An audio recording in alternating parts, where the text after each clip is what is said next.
Hello বন্ধুরা, তো অনেক দিন পরে ছোট্ট একটা মিনি ব্লগ নিয়ে চলে এলাম।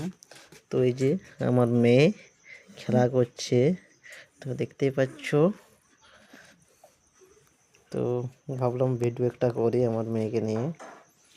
আর অবশ্যই কমেন্ট বক্সে মেসেজ করবে পুচকুটা খেলা করছে।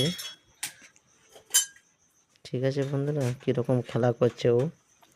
বয়স এখন বেশি হয়নি, 1 মাস হয়েছে ফাইনালি। তো দেখতেই পাচ্ছ, এই যে এটা পুচকু আমার মা। তো দেখো, অবশ্যই কমেন্ট বক্সে মেসেজ করবে। তো ছোট্ট একটা মিনি ব্লগ ছিল। তো সবাই ভালো থেকো। তো বাই বাই এভরিওয়ান। এই যে এখানে ভাই সাইকেল সারছে। এটা মিস্ত্রি বটে ভাই, এটা ভাই মিস্ত্রি বটে। কেউ যদি সাইকেল সারাতে দাও তো অবশ্যই সাইকেল নিয়ে আসো। আর এই যে পুষ্কু দেখতেই পাচ্ছ ফাইনালি। তো অবশ্যই মেসেজ করবে কমেন্ট বক্সে। Bye bye.